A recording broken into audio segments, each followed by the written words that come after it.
A continuación, realiza el siguiente cuestionario. ¿Cuáles fueron los dos factores que causaron el apagón de la ciudad de Nueva York en 1977?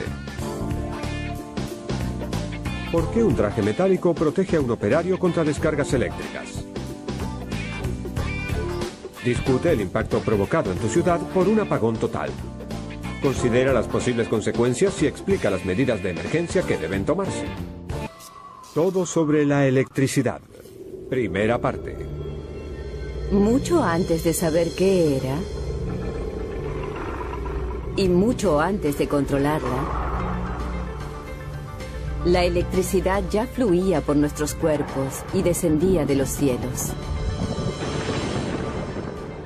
Debido a las tormentas eléctricas, hay un flujo constante de corriente hacia el interior de la Tierra que vuelve a salir cuando éstas desaparecen. Y durante ese proceso se genera un campo eléctrico en la atmósfera. Al caminar, el voltaje entre nuestra cabeza y pies es de 200 o 300 voltios y nadie lo nota, porque crecimos con eso. Pero cuando hay una gran diferencia de voltaje entre las nubes y la Tierra, es difícil no notarlo.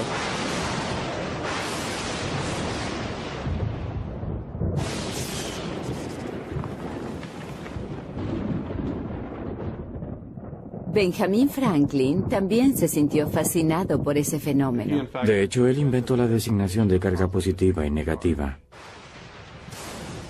Hoy las cometas han sido reemplazadas por la alta tecnología. Sorprendentes descubrimientos. En el norte de Florida Central, los científicos atraen los relámpagos hacia la Tierra con un cohete y un cable. Podemos lograr que una nube produzca relámpagos para dirigirlos hacia el lugar donde se realizan las pruebas. Eso antes no era posible.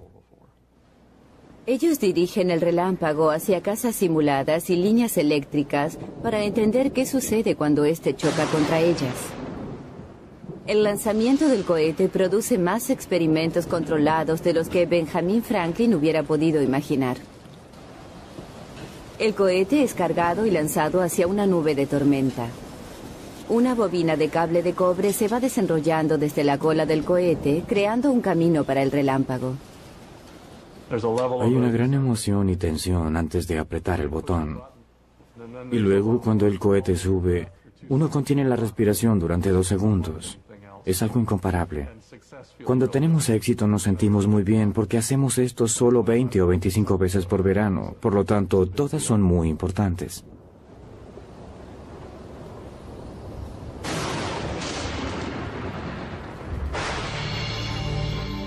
Es como el chispazo de un cohete cargado de electricidad. Cuando el cable es lanzado en el aire, es impactado por el relámpago. En un instante, la corriente eléctrica del relámpago baja por el cable, desintegrándolo en un vapor verdoso. Lo que fluye por el relámpago a 50.000 amperes es lo mismo que entra por su pared a 10 amperes. La temperatura de un relámpago supera los 27.760 grados, es decir, 6 veces más que el calor del Sol. Todo ese calor y esa luz son generados por un sinnúmero de electrones forzados a moverse. El núcleo de un átomo tiene una carga positiva. Los electrones que giran en órbita en torno al núcleo tienen carga negativa. Cuando fluye la corriente eléctrica, los electrones son separados de los átomos y se mueven libremente. La electricidad es el flujo de una carga de energía y la mayor parte de esa carga fluye cuando los electrones se mueven. Cuando hay una cantidad excesiva de electrones, un objeto desarrolla una carga negativa total. La naturaleza equilibra las cosas produciendo iguales cargas positivas en alguna otra parte. La diferencia potencial entre las cargas se mide en voltios. La corriente eléctrica, desde la electricidad estática hasta los relámpagos, son electrones que se mueven de negativo a positivo. Parece más fácil producir chispas y relámpagos que no hacerlo. Cada vez que se frota un material contra otro material distinto, se producen chispas. El camino seguido por los electrones depende del material conductor. Sin dudas, el cuerpo humano es conductor de corriente, pero no en gran cantidad, a diferencia de un objeto de cobre. El cobre posee una gran cantidad de electrones sueltos, por lo tanto es un buen conductor. Los electrones de la arcilla o la goma están demasiado estrechamente unidos a sus átomos como para conducir electricidad. Son considerados materiales aislantes. El movimiento de los electrones es, en primer lugar, el resultado de una fuerza natural llamada electromagnetismo. Toda nuestra civilización tecnológica existe porque la electricidad es capaz de producir magnetismo.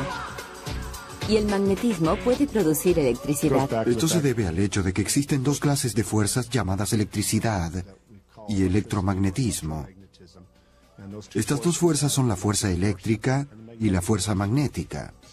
Las cargas fundamentales consisten de una carga positiva y otra negativa. Para ver cómo actúan estas fuerzas hay que dirigirse al hemisferio norte y observar el cielo nocturno. Las luces del norte son básicamente el resultado de corrientes eléctricas del Sol de alta energía captadas y guiadas por el campo magnético de la Tierra. Allí hay electricidad. 5, 4, 3, 2, 1. Y aquí tenemos el despegue del vehículo espacial Columbia, que continuará la investigación espacial por medio de tecnología solar en su interior. El 25 de febrero de 1996, investigadores italianos y la NASA realizaron un intento audaz para dominar la energía de la atmósfera, generando electricidad con un satélite unido a un cable. Buen trabajo, sigan así. Entendido. La misión formaba parte de un nuevo experimento para recuperar satélites del espacio. Estamos verificando la altura del satélite 314. Siga. El experimento se basaba en un principio simple. Cuando uno mueve un conductor a través de un campo magnético, los electrones comienzan a fluir. Esto genera una corriente eléctrica que puede pasar a través de un circuito. El satélite fue lanzado al espacio mediante pequeños chorros de gas y un cable de 21 kilómetros de largo empezó a desenrollarse. Si se coloca un cable en el interior del vehículo, ese cable pasa por un campo magnético. En este caso se trata del campo magnético de la Tierra y el movimiento es producido por el vehículo espacial que viaja a enorme velocidad, una velocidad orbital. Todo en orden, Jeff. El cable móvil generó 3.500 voltios en el campo magnético de la Tierra. La energía suficiente para abastecer una estación espacial. Vimos bajar la tensión, pero el vehículo sigue subiendo bien, con una leve oscilación lateral. El vehículo espacial era claramente visible desde la Tierra. Era uno de los mayores objetos construidos por el hombre jamás enviado al espacio. Durante 5 horas, el vehículo pasó por el campo magnético generando cada vez más electricidad. Abdul, el aparato se rompió. Se está alejando. Regístralo para la televisión, Claude, por favor. El vehículo se rompió. Entendido. Trata de fotografiarlo mientras se aleja de nosotros.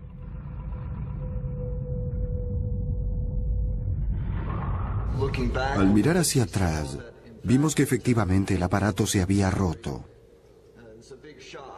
Eso nos produjo un gran impacto. Sentimos una especie de vacío en el estómago al ver cómo ese vehículo se alejaba a unos 25 metros por segundo. Solo queríamos tratar de alcanzarlo. El cable había generado tanta electricidad que las chispas saltaron hasta el sistema de despliegue del satélite quemando el aparato.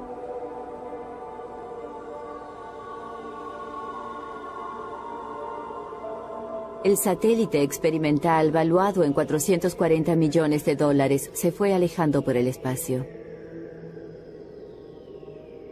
Sí, señor, hay dinámicas que sería preferible no ver. Bien, hemos demostrado que es posible encerrar una gran cantidad de energía, pero lamentablemente también quedó demostrado que estos vehículos son capaces de lanzar un satélite a una órbita mucho más alta. La NASA volverá a ensayar este experimento, puesto que con el mismo sería posible lograr un sistema energético más confiable para las estaciones espaciales.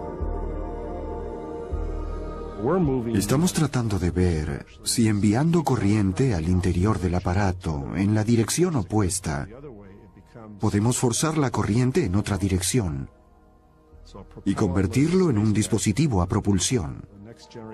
De este modo, la siguiente generación de vehículos espaciales podría utilizar dispositivos a propulsión eléctrica, como en Viaje a las Estrellas.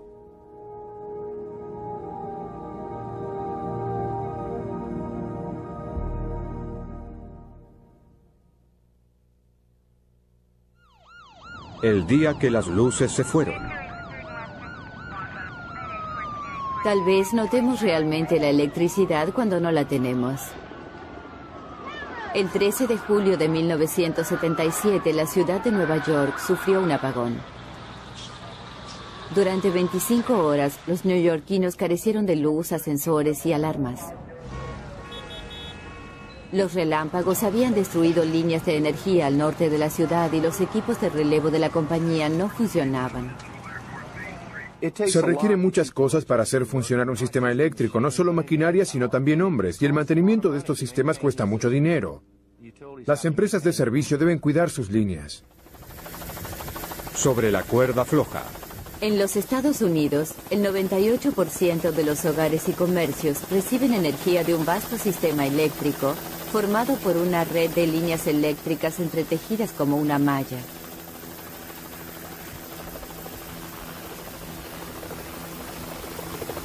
Estas líneas de energía son cables activos desnudos que transportan 500.000 de voltios. Es tarea del reparador de líneas inspeccionar y arreglar cada parte de la malla, generalmente sin cortar la corriente. Bill, estoy girando gradualmente hacia la izquierda, en dirección a la línea. En las líneas de alto voltaje se utiliza una de las técnicas más arriesgadas. Siento que es muy peligroso porque es una mezcla de aviación y electricidad. Por un lado, se depende del helicóptero, de que todo lo mecánico funcione, porque de no ser así uno se caería del cielo como una roca. Y si el reparador de líneas comete un error, uno quedaría convertido en vapor. Estos reparadores de línea y pilotos trabajan para Agrotors Inc., una de las pocas compañías que realiza estos trabajos con líneas en altura. La empresa cuenta con los mayores niveles de seguridad del sector. Es un trabajo peligroso que solo pocas personas en el mundo son capaces de realizar. Spider Lockhart es una de ellas. Voy a colocar una capucha sobre mi casco. La ropa exigida para este trabajo es un liviano traje blindado de hilo de acero inoxidable. En el interior hay una tira que se ata a los pantalones. Es una conexión eléctrica entre la chaqueta y los pantalones. La electricidad sigue el camino de menor resistencia, en este caso, los hilos metálicos de la chaqueta, en lugar de fluir por el cuerpo del operario. Usamos un traje de acero inoxidable totalmente conductor a prueba de fuego. Todo lo que llevamos es conductor. ¿Alguna vez caminó por una habitación de hotel con un par de zapatillas de gimnasia en invierno y recibió una pequeña descarga al tratar de tocar la puerta? Eso se llama electricidad estática y es lo que básicamente trato de eliminar mientras trabajo.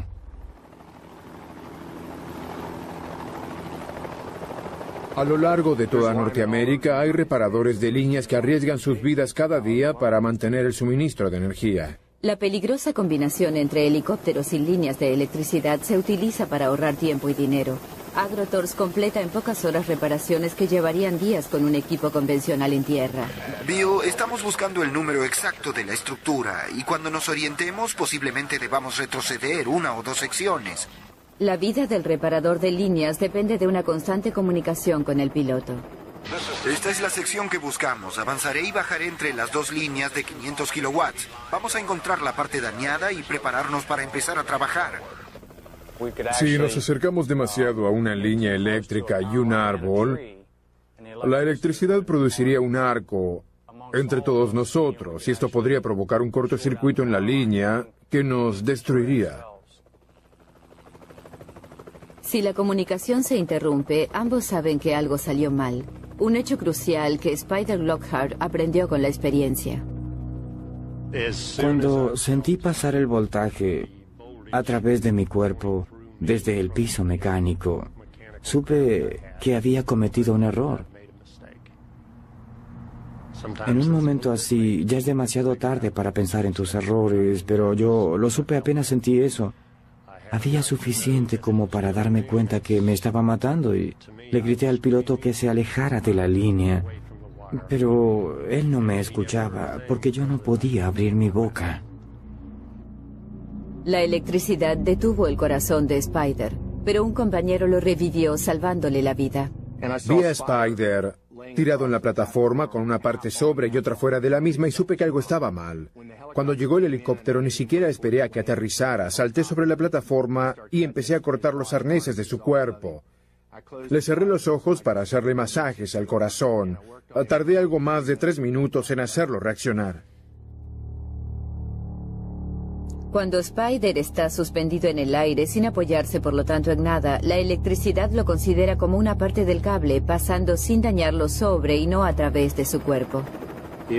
Si hubiera podido tomar un voltímetro para medir el voltaje, se habría comprobado que el helicóptero estaba bajo 500.000 voltios, pero esto no afectaba a sus tripulantes. La varilla metálica ofrece un paso controlado para la electricidad desde el cable hasta el helicóptero. Una vez establecido este paso, el reparador de líneas reemplaza la conexión eléctrica establecida por la varilla con grampas metálicas. Las grampas permiten al operario liberar sus manos para poder trabajar. Estaba trabajando en medio de los Everglades y sin darme cuenta rompí la unión. Cuando me acerqué al cable, se produjo un arco directamente hacia mi boca. Así que absorbí unos 500.000 voltios con mi nariz y mi boca, que arrancaron todas las amalgamas de mis dientes, cauterizaron mi nariz y me hicieron saltar del cinturón de seguridad debajo de la plataforma. Yacía de espaldas sobre ella. Estuve inconsciente por un tiempo que pareció muy largo, pero solo fueron unos segundos. Cuando se explican los peligros de la electricidad, se habla en primer lugar de la cantidad de voltaje. Pero lo que mata a una persona no es el alto voltaje, sino los amperes. La electricidad puede fluir por las líneas a 500.000 voltios, pero no necesariamente es mortal si el amperaje es muy bajo. Solo se requiere 1 ampere para detener el corazón. Piense en la electricidad fluyendo por los cables como si fuera agua. En una jeringa, el agua está bajo presión y sale con velocidad. Pero esa no es la mejor manera para apagar un incendio. Se necesita una manguera capaz de expulsar una gran cantidad de agua. La presión del agua es equivalente al voltaje de la electricidad. La cantidad de agua es como una corriente eléctrica y se mide en amperes. Las mediciones eléctricas se basan en el número de electrones. Una bombilla de luz que utiliza 1 ampere de corriente posee 16 quintillones de electrones moviéndose por segundo en un solo punto del cable. Y estos deben proceder de alguna parte.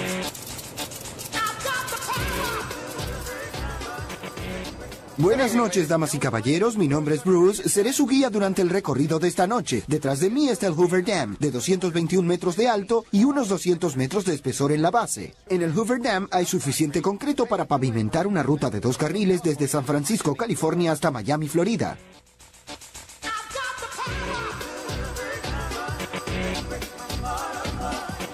Damas y caballeros, durante el recorrido de esta noche deberán seguir algunas reglas. Si oyen campanas, silbatos, cuernos, sirenas o timbres, mírenme. Si todavía estoy parado aquí, no se trata de una emergencia. Si se trata de una emergencia, sigan cuidadosamente estas instrucciones. No me pisoteen tratando de escapar. Yo tengo las llaves. La represa Hoover es una de las mayores obras de ingeniería del mundo. El dique tiene más de 200 metros de alto y forma un lago de 160 kilómetros de largo. Su finalidad es convertir la energía del agua que cae en energía eléctrica.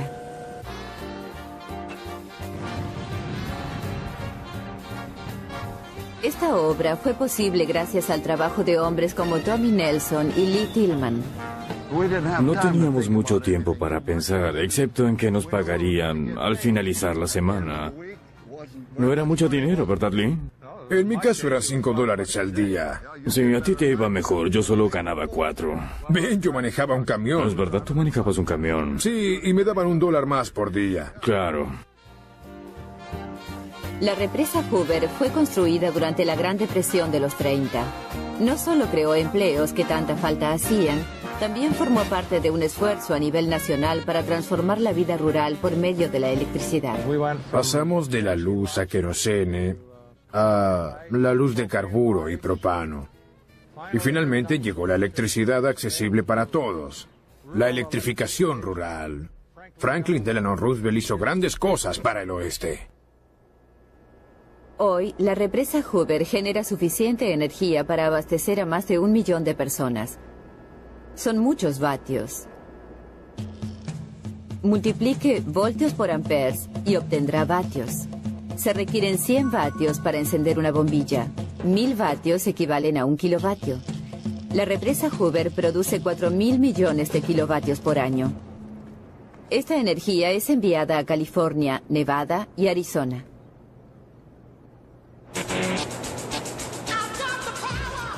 Este es el ala de Arizona de la planta energética. Esta habitación es más grande que 2 manzanas de una ciudad. En este sector tenemos a 9 de nuestros generadores comerciales. Cada uno produce 16.500 voltios de corriente alterna. Cada generador puede abastecer de electricidad a una ciudad de 100.000 habitantes. La energía producida por el agua que cae hace girar palas de una turbina. El eje de la turbina hace girar un magneto dentro de un cable firmemente enroscado en forma de espiral. Este movimiento genera electricidad. Al girar, el magneto hace entrar los electrones en los cables, produciendo corriente eléctrica. En este caso, se trata de corriente alterna. La corriente directa fluye sin pulsaciones. Justamente por eso es una corriente directa. Es como abrir un tubo y dejar correr el agua en una dirección. Eso es una corriente directa literalmente.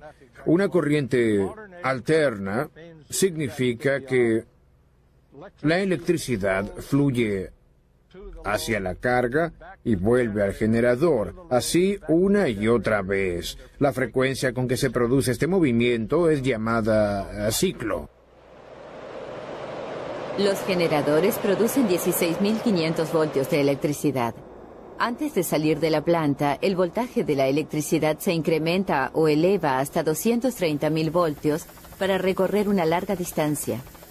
En el otro extremo de la línea, el proceso es revertido y el alto voltaje es reducido a 110 o 220 voltios y distribuido a millones de hogares.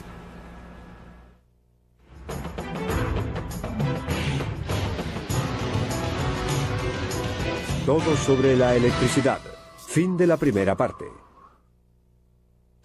A continuación, las respuestas de Todo sobre la electricidad, primera parte. El apagón de la ciudad de Nueva York fue provocado por relámpagos que destruyeron líneas eléctricas y por una deficiente instalación de relevo. El traje metálico de un reparador de cables es mejor conductor de electricidad que el cuerpo humano. Dado que la corriente eléctrica sigue el camino de menor resistencia, esta fluye por el traje en lugar de pasar a través de la persona. Realiza esta actividad en tu clase. Inventa en grupo un procedimiento para crear un electromagneto utilizando un clavo, un cable de cobre y una batería de 9 voltios. Haz que cada alumno arme el magneto y prueba su fuerza colgando un pequeño clavo en una cuerda cerca del mismo. Para aprender más, Discovery en la escuela recomienda esta dirección en Internet. Pide a tu bibliotecario que te ayude a buscar la gran cantidad de material que tu biblioteca puede ofrecerte.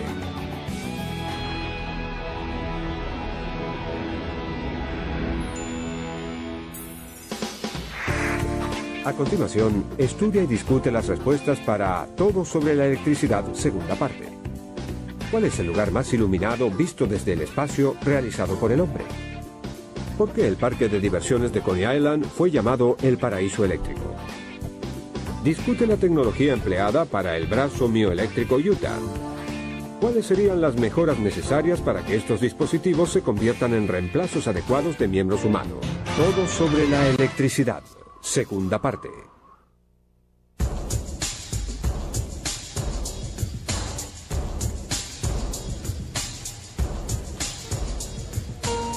Las Vegas.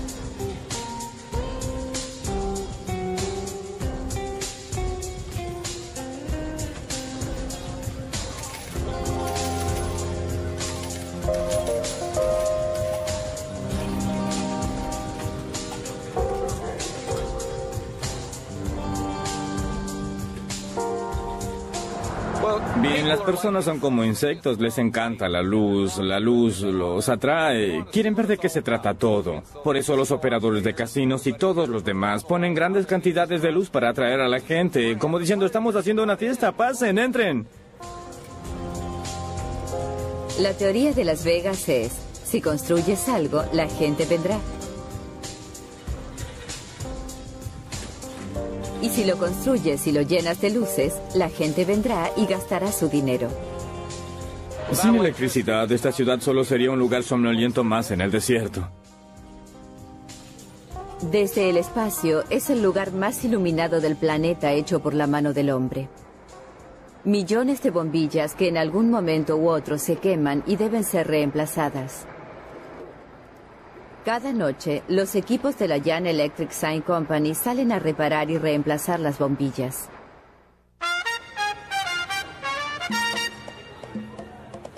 Uno de sus mayores trabajos es el Fremont Street Experience. En una grilla, encima de los peatones, brillan 2 millones de bombillas y un espectáculo de $70 millones. La ciudad nunca se apaga, pero las cosas se ponen algo más tranquilas pasada la medianoche. Es entonces cuando los equipos prueban el sistema y efectúan las reparaciones. El trabajo de Homer King consiste en cambiar las bombillas. De esta manera, la computadora indica el grado de luminosidad. Estas bombillas tienen una vida estimada promedio de 25.000 horas. Esta noche las cosas me salen bien. Una lamparilla eléctrica ilumina debido a que su filamento ofrece resistencia al flujo de los electrones. Muy bien, así está mejor. Mientras los electrones tratan de pasar a través de un cable de tungsteno fino como un cabello, la energía empleada para vencer la resistencia se convierte en calor. Una resistencia es un material que debe realizar un cierto esfuerzo para impulsar la carga. Esto significa un desgaste de energía que se convierte en calor, aumentando la temperatura de ese elemento. Y aquí, el calor significa luz. El filamento alcanza una temperatura superior a los 2500 grados. Las señales pueden cambiar, pero desde que la electricidad fue dominada, la luz es utilizada para atraer a las multitudes. El paraíso eléctrico. Coney Island fue uno de los primeros lugares donde se utilizó la electricidad. Thomas Edison la iluminó con 1 millón de sus nuevas bombillas incandescentes. Lo llamaron el paraíso eléctrico. Imagino que debe haber sido como un mundo nuevo. Era como el campo de recreo del mundo, totalmente iluminado. A inicios del nuevo siglo, Coney Island era el parque de diversiones más grande del mundo. Charles Dickens, Mark Twain, Sigmund Freud, Herman Melville y Walt Whitman estuvieron entre los miles que llegaban para observar el funcionamiento de la mágica luz eléctrica. Sin electricidad, Coney Island no hubiera sido Coney Island. Si se recuerda con exactitud, la electricidad hizo su debut en Coney Island.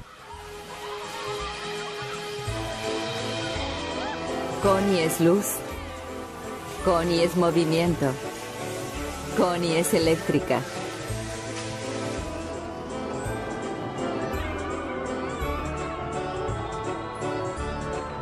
El ciclón eléctrico Astroland es considerado una de las 5 montañas rusas más importantes del país y es una de las más antiguas.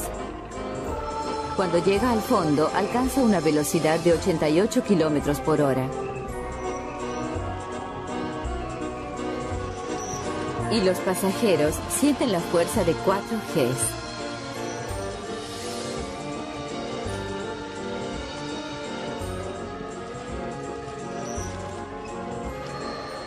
Durante los últimos 70 años, este motor eléctrico hizo posible todo esto, llevando el tren de 7 toneladas hasta la cima de la colina. Un motor eléctrico es un generador invertido que convierte la electricidad en movimiento en lugar del principio contrario. El motor está conectado a una correa que hace girar una rueda de 4,5 metros para tirar la cadena. Es un sistema potente. Cuando la montaña rusa sube rechinando la colina, el motor utiliza 600 amperes, la electricidad suficiente para abastecer 3 hogares modernos.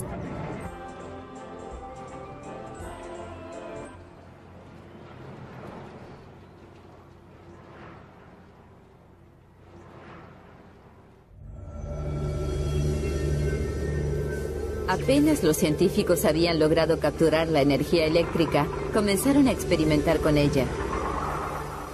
Luigi Galvani, un anatomista italiano, hizo novedosos descubrimientos en 1780. Galvani realizó mediciones de relámpagos. Tomó unas patas de rana y mostró que cuando relampagueaba se retorcían. Así demostró que los relámpagos forman un campo eléctrico que produce voltaje en las patas de rana. ¡Enciéndelo!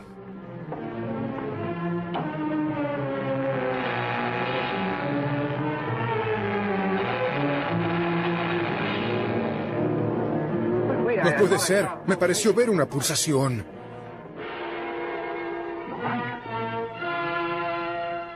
Doctor Branch está empezando a respirar. Usted le ha devuelto la vida a este hombre. No. El músculo del corazón simplemente respondió a una enorme descarga eléctrica, eso es todo. Lo que alguna vez se creía ciencia ficción se hizo realidad. Un corazón late porque cada segundo el músculo es atravesado por impulsos eléctricos que disparan y coordinan el movimiento. Estas señales envían vibraciones a través del tejido del cuerpo hasta la piel, donde pueden ser detectados por sensores metálicos y registrados como un electrocardiograma, una escritura eléctrica que permite a los médicos monitorear constantemente el latido del corazón. La electricidad y los impulsos eléctricos están en todo el cuerpo. La electricidad en nuestros cuerpos es creada por reacciones químicas de las células. Los movimientos de expulsión del corazón son producidos por estas pequeñas corrientes eléctricas que pasan desde afuera hasta el interior de las células cada vez que el corazón late. El Dr. Hugh Calkins es un electrofisiólogo de la Johns Hopkins University. Utiliza la electricidad para tratar y curar deficiencias eléctricas del corazón. Hoy está implantando un dispositivo en un paciente que sufre de una enfermedad que acelera demasiado su corazón. El corazón requiere una cierta cantidad de tiempo para expulsar la sangre y también para hacerla entrar nuevamente. Por lo tanto, si lo hace muy rápidamente en lugar de rítmicamente, quedará literalmente temblando y la sangre no fluirá a través del cuerpo. En segundos uno se desmaya y minutos después uno estará muerto. Para restaurar el latido del corazón de la víctima se requiere una descarga eléctrica. Al colocarlo sobre el cuerpo, observará con lo que se llama un rápido vistazo que actúan como una antena. Podrá observar el ritmo del corazón y si este no es correcto, si hay una fibrilación ventricular, puede proceder a la descarga. Esta se realiza impulsando simultáneamente estos dos botones que los disparan, produciendo una descarga de 360 joules a través del cuerpo, hasta el grado en que el corazón es despolarizado y pueda retomar su ritmo normal. En el laboratorio de electrofisiología, la tecnología de desfibriladores portátiles ahora es implantada en el cuerpo. Si el desfibrilador implantado detecta un problema, en 10 o 15 segundos producirá automáticamente una descarga eléctrica en el corazón. Cuando coloco uno de estos, tengo la reconfortante sensación de que este paciente estará para siempre bajo cuidados intensivos. Si en algún momento produce una anormalidad rítmica demasiado lenta o demasiado rápida, este dispositivo se ocupará de normalizarlo. Es realmente como una gran póliza de seguros. La llamada fibrilación ventricular, la muerte cardíaca súbita, es la única manera de probar el dispositivo. Cuando estábamos colocando el desfibrilador, provocamos una fibrilación ventricular, una gran aceleración del corazón. Usted pudo observar en la pantalla líneas muy rápidas que reflejaban el latido caótico del corazón, con varios cortocircuitos girando alrededor del mismo, y que son provocados por 400 o 500 latidos por minuto. 10 joules son aproximadamente 500 voltios. En este registro puede leerse cómo fue inducido por una descarga. Como podrá observar, toma unos 8 segundos cargar el dispositivo y reducir ese ritmo. El tema es cómo adaptar el desfibrilador implantable para que distribuya el nivel más bajo de energía y el corazón pueda recuperar su ritmo normal. Cada vez hay mayor entusiasmo acerca de los beneficios de la electricidad. Durante muchos años se debatió extensamente si era mejor tratar a los pacientes con una muerte cardíaca súbita con medicación o desfibriladores. Ahora disponemos de estudios que demuestran que los desfibriladores son mejores que los medicamentos, al menos que los actuales. En este caso ganó la electricidad. La electricidad es mejor.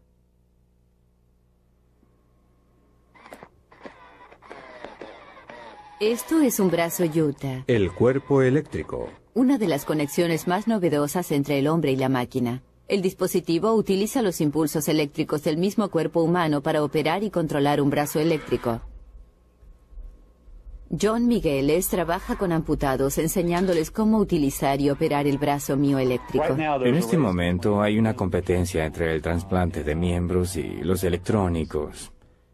Comenzamos con una piel de siliconas y en el interior hay motores eléctricos que controlan el abrir y cerrar de los dedos. Además, aquí colocamos con frecuencia un motor eléctrico para la rotación de la muñeca, pronador y supinador.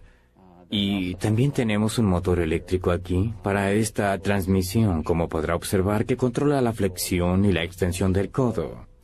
La microcomputadora está colocada justo aquí y procesa toda esta información.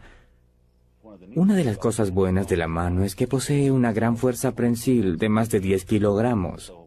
Por eso hay que ser muy cuidadoso al hacer las cosas. Bob Goodman controla su brazo biónico contrayendo sus bíceps y sus tríceps. Me agrada tomar la mano de mi hermano y apretarla y mirar sus ojos. Tal vez sea un poco de contacto biónico. Irónicamente, su brazo fue destruido por la electricidad. Estaba sobre un techo quitando una antena de televisión cuando algo salió mal. La antena se hizo muy pesada e hizo contacto con líneas de alto voltaje detrás de nosotros, de unos 12.500 voltios. Yo estaba sobre una escalera de aluminio que alcanzó una temperatura muy alta quemándome la pierna. Afortunadamente fui arrojado de la escalera y me caí al piso porque algunos médicos piensan, bien, con ese voltaje su corazón probablemente se detuvo. Cuando di contra el piso, el impacto de algún modo hizo que mi corazón volviera a funcionar. Me sentí muy afortunado cuando lo supe. La vida me dio una segunda oportunidad, aunque me falte el brazo derecho.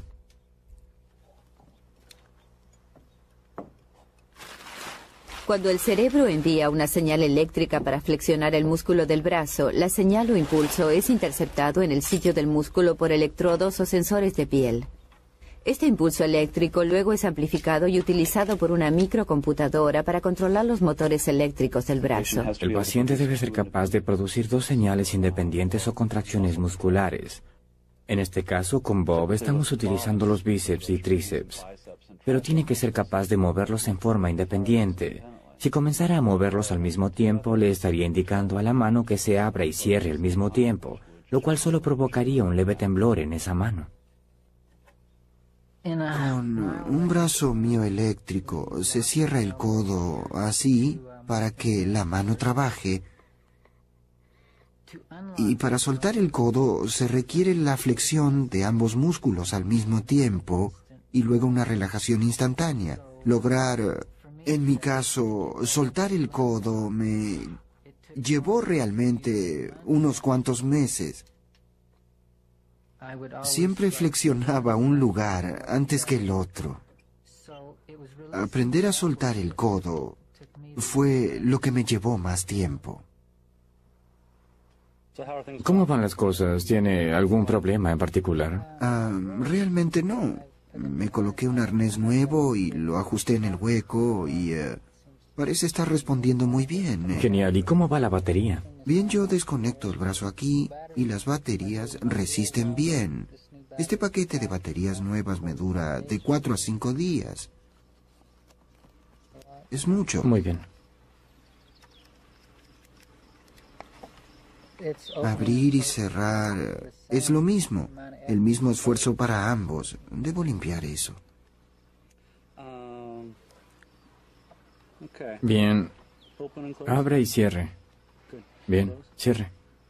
Muy bien. Cuando me lo puse por primera vez, creo que me sugestionó sentir un brazo eléctrico tan cerca de mi cuerpo. Pero cuando logré hacer trabajar la mano y el brazo, todo eso desapareció. Pensé que era muy bueno que alguien pudiera hacer trabajar esa mano como una mano viva, con poco esfuerzo, y alejé mi temor. Y ahora significa más una mejoría que una amenaza. Ha sido una liberación. Un brazo Utah puede costar en cualquier parte desde $45,000 hasta $120,000. Decidí usar este brazo todos los días. Tal vez no aprendí bien la lección de una descarga eléctrica, porque estoy usando un brazo eléctrico. Bien. Listo para otros 16,000 kilómetros. Sí, genial.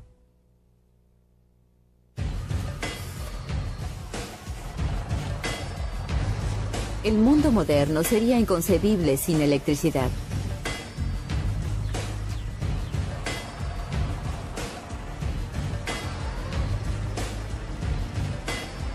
En 8 horas, un hombre acostumbrado a trabajar duro puede emplear 1/10 de un caballo de fuerza.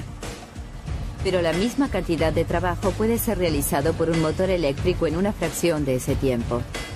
Como energía controlada, la electricidad no tiene rival. Es limpia, silenciosa y puede ser encendida y apagada instantáneamente.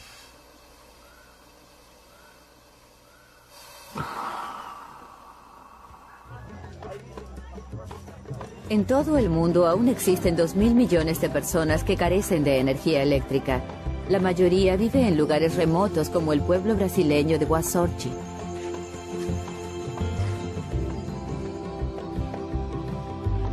Demasiado aislados para recibir energía de la red nacional, sus habitantes vivían sin los inventos eléctricos del siglo XX y sin sus beneficios, como las vacunas que necesitan refrigeración.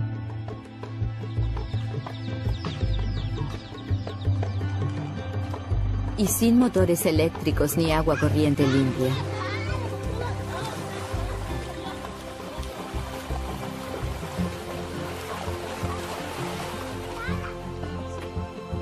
Las personas del pueblo recibían agua contaminada traída por cañerías desde los manantiales hasta el pozo local.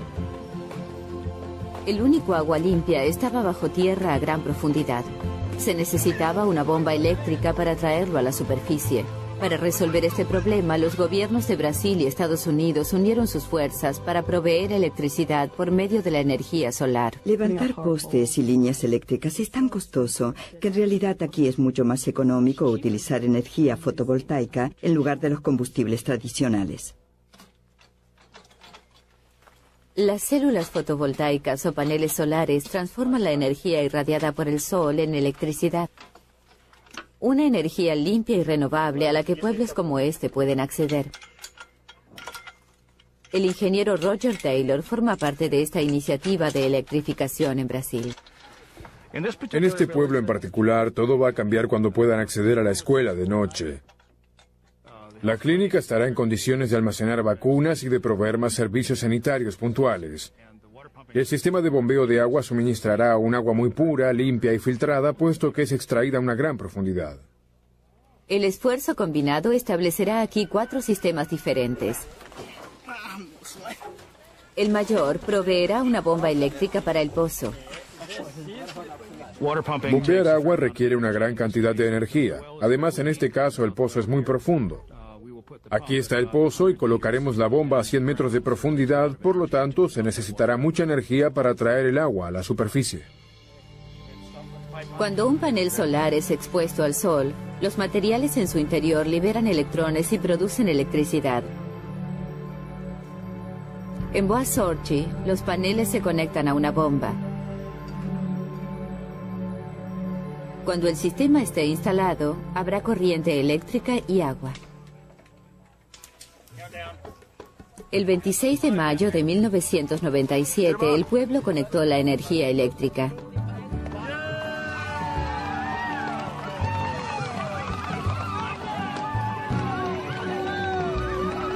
Los avances tecnológicos desarrollados durante 100 años se obtienen aquí girando un interruptor.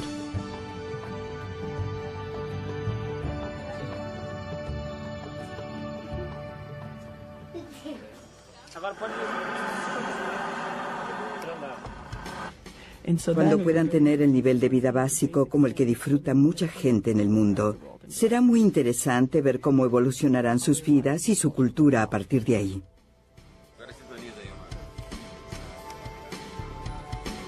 Cada vez más aspectos de nuestro mundo dependen de los electrones en movimiento. Fluyen a través de incontables interruptores y máquinas. Fluyen a través de nuestros cuerpos y cerebros. Hasta pueden dar inicio a la vida. En el tubo de ensayo pueden producirse cosas similares a la vida, como moléculas con chispas eléctricas. Cuando los investigadores de Escocia clonaron una oveja llamada Dolly, utilizaron una pequeña chispa eléctrica para fusionar células y hacer crecer un huevo en el embrión.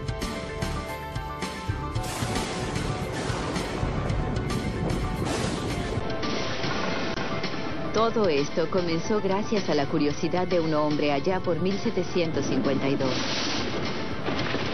Cuando un hombre con una llave y una cometa salieron en medio de una tormenta. Al atraer los relámpagos del cielo, introdujo la electricidad a la humanidad. El satélite fue lanzado al espacio mediante pequeños chorros de gas y un cable de 21 kilómetros de largo empezó a desenrollarse. Si se coloca un cable en el interior del vehículo, ese cable pasa por un campo magnético. En este caso se trata del campo magnético de la Tierra, y el movimiento es producido por el vehículo espacial que viaja a enorme velocidad, una velocidad orbital. Todo en orden, Jeff. El cable móvil generó 3.500 voltios en el campo magnético de la Tierra. La energía suficiente para abastecer una estación espacial. Vimos bajar la tensión, pero el vehículo sigue subiendo bien, con una leve oscilación lateral. El vehículo espacial era claramente visible desde la Tierra. Era uno de los mayores objetos construidos por el hombre jamás enviado al espacio. Durante 5 horas, el vehículo pasó por el campo magnético generando cada vez más electricidad. Abdul, el aparato se rompió. Se está alejando. Regístralo para la televisión, Claude, por favor. El vehículo se rompió. Entendido. Trata de fotografiarlo mientras se aleja de nosotros.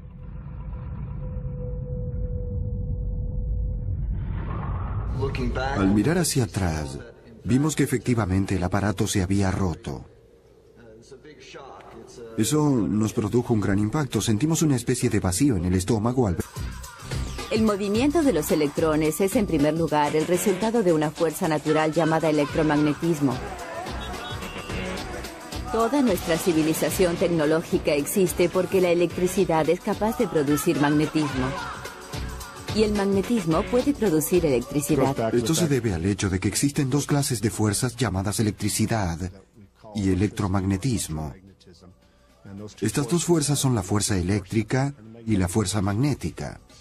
Las cargas fundamentales consisten de una carga positiva y otra negativa. Para ver cómo actúan estas fuerzas hay que dirigirse al hemisferio norte y observar el cielo nocturno. Las luces del norte son básicamente el resultado de corrientes eléctricas del Sol de alta energía captadas y guiadas por el campo magnético de la Tierra. Allí hay electricidad. 5, 4, 3, 2, 1. Y aquí tenemos el despegue del vehículo espacial Columbia, que continuará la investigación espacial por medio de tecnología solar en su interior. El 25 de febrero de 1996, investigadores italianos y la NASA realizaron un intento audaz para dominar la energía de la atmósfera, generando electricidad con un satélite unido a un cable. Buen trabajo, sigan así. Entendido. La misión formaba parte de un nuevo experimento para recuperar satélites del espacio. Estamos verificando la altura del satélite 314. Siga. El experimento se basaba en un principio simple. Cuando uno mueve un conductor a través de un campo magnético, los electrones comienzan a fluir. Esto genera una corriente eléctrica que puede pasar a través de un circuito.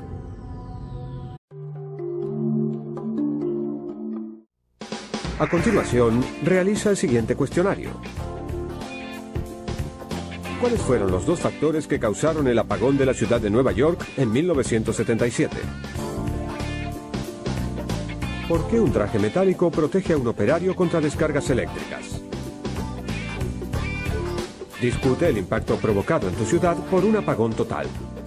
Considera las posibles consecuencias y explica las medidas de emergencia que deben tomarse. Todo sobre la electricidad. Primera parte. Mucho antes de saber qué era, y mucho antes de controlarla, la electricidad ya fluía por nuestros cuerpos y descendía de los cielos. Debido a las tormentas eléctricas, hay un flujo constante de corriente hacia el interior de la Tierra que vuelve a salir cuando éstas desaparecen. Y durante ese proceso se genera un campo eléctrico en la atmósfera. Al caminar, el voltaje entre nuestra cabeza y pies es de 200 o 300 voltios y nadie lo nota, porque crecimos con eso. Pero cuando hay una gran diferencia de voltaje entre las nubes y la Tierra, es difícil no notarlo.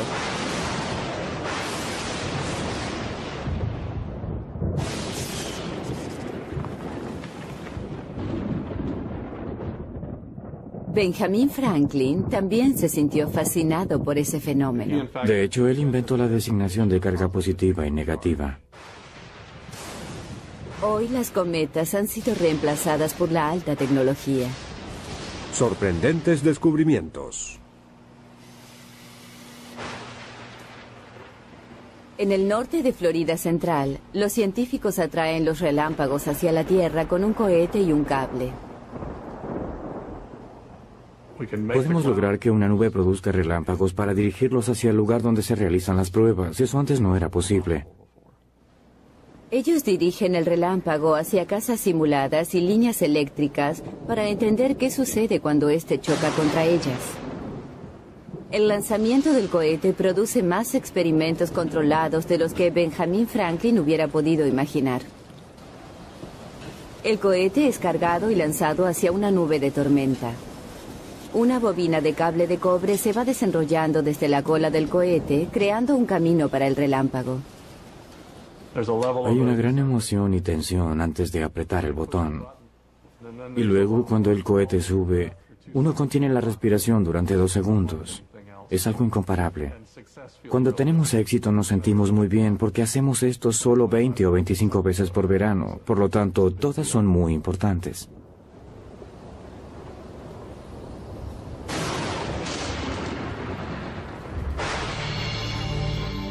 Es como el chispazo de un cohete cargado de electricidad. Cuando el cable es lanzado en el aire, es impactado por el relámpago. En un instante, la corriente eléctrica del relámpago baja por el cable, desintegrándolo en un vapor verdoso. Lo que fluye por el relámpago a 50.000 amperes es lo mismo que entra por su pared a 10 amperes.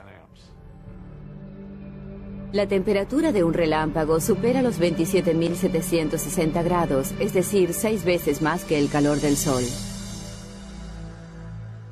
Todo ese calor y esa luz son generados por un sinnúmero de electrones forzados a moverse. El núcleo de un átomo tiene una carga positiva. Los electrones que giran en órbita en torno al núcleo tienen carga negativa. Cuando fluye la corriente eléctrica, los electrones son separados de los átomos y se mueven libremente. La electricidad es el flujo de una carga de energía y la mayor parte de esa carga fluye cuando los electrones se mueven. Cuando hay una cantidad excesiva de electrones, un objeto desarrolla una carga negativa total. La naturaleza equilibra las cosas produciendo iguales cargas positivas en alguna otra parte. La diferencia potencial entre las cargas se mide en voltios. La corriente eléctrica, desde la electricidad estática hasta los relámpagos, son electrones que se mueven de negativo a positivo. Parece más fácil producir chispas y relámpagos que no hacerlo. Cada vez que se frota un material contra otro material distinto, se producen chispas. El camino seguido por los electrones depende del material conductor. Sin dudas, el cuerpo humano es conductor de corriente, pero no en gran cantidad, a diferencia de un objeto de cobre. El cobre posee una gran cantidad de electrones sueltos, por lo tanto es un buen conductor. Los electrones de la arcilla o la goma están demasiado estrechamente unidos a sus átomos como para conducir electricidad. Son considerados materiales aislantes.